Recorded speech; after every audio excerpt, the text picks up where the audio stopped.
Kalau untuk SPSK sendiri, ini kan ada beberapa, sampai tadi malam itu masih ada yang subscriber saya, Mas, aku tuh pengen calling visa buat ibu saya.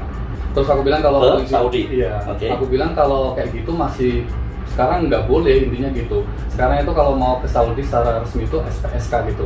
Lah di Arab Saudi ini kan faktanya nggak semua majikan mau hubungan sama syarikah untuk ngambil TKW-nya, dan itu pasti mahal gitu.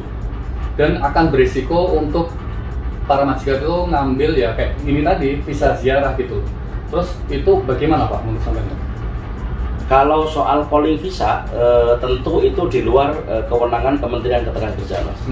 Karena kalau udah urusan calling visa itu regulasinya ya tentu regulasi negara tersebut dan regulasi teman-teman Kementerian Luar Negeri.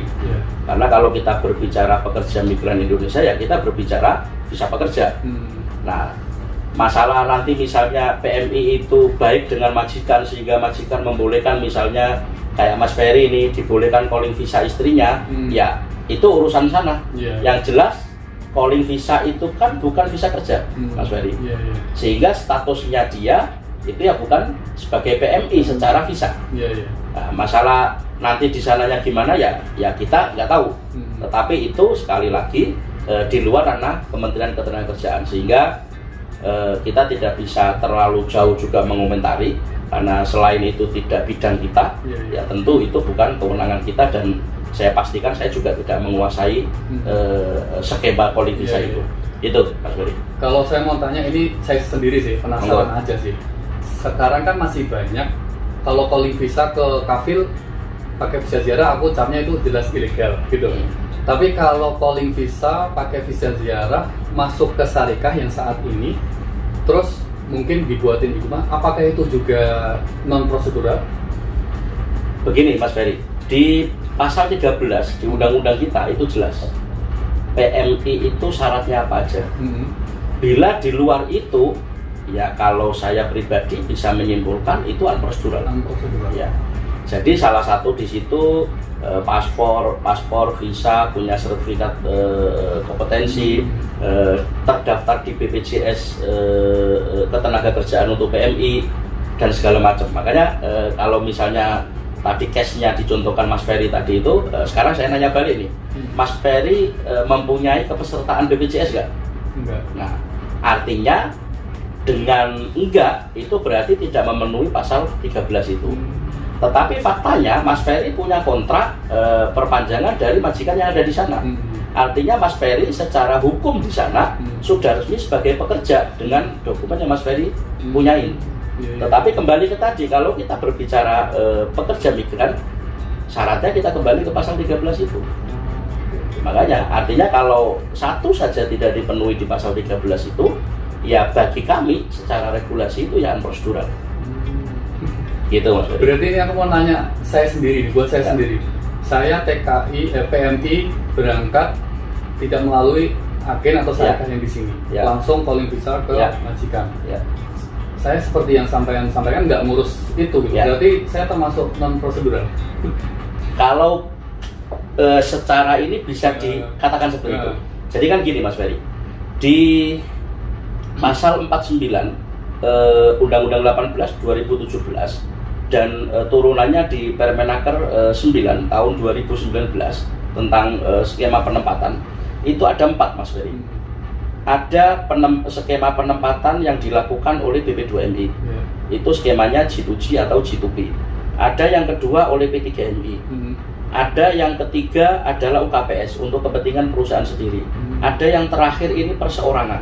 Nah, perseorangan ini di Permenaker nomor 9 2019 Mas Ferry itu sudah kita atur. Meskipun kita sangat sedikit mengaturnya, hanya 1 lembar bolak-balik kalau tidak salah ingat ya. Kenapa itu sedikit?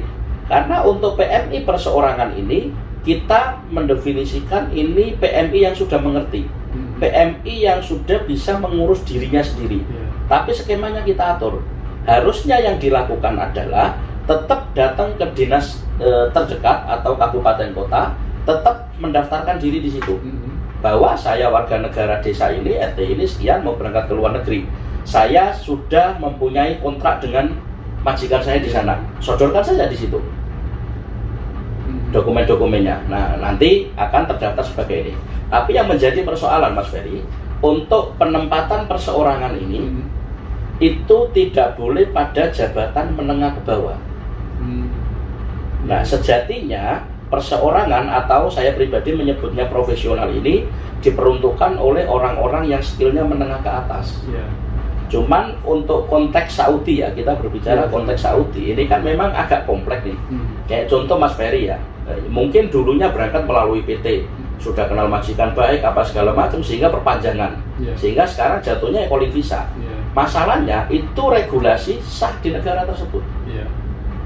Nah, kalau berbicara kita tarik di itu, ya di kami sih biasanya kalau di Saudi perpanjangan itu biasanya ada surat keterangan dari perwakilan, baik di Jeddah maupun di Riyadh ada surat, itu digunakan untuk pengurusan nanti di Indonesia. Artinya biar dipermudah karena sudah punya bukti bahwa orang ini sudah mempunyai kontrak kerja dengan majikan di sana, sehingga ya harusnya tidak dipersulit prosesnya karena dia sudah punya majikan yang jelas, punya perjanjian kerja dan lain sebagainya.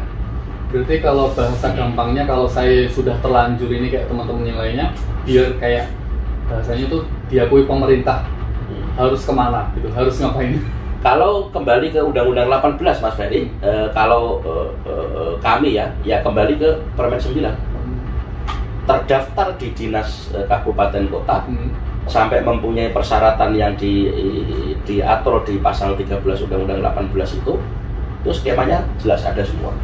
Masalahnya di Saudi ini kan begini Mas Ferry, Saudi ini salah satu negara Timur Tengah yang paling banyak orang kita, dan mohon maaf menyampaikan juga paling banyak juga statusnya itu apa ya istilahnya non resmi lah. Banyak yang pakai visa ziarah, nanti di sana numpang iqomah apa segala macam itu kan. Ya, tapi itu kondisi di sana. Kita juga tidak bisa terlalu jauh mengomentari itu karena memang itu juga hubungannya dengan regulasi dan kebijakan pemerintah di sana. Tapi yang jelas kalau berbicara pekerja migran Indonesia, ya kita berbicara Undang-Undang 18 dan segala turunannya. Termasuk yang tadi saya sampaikan itu.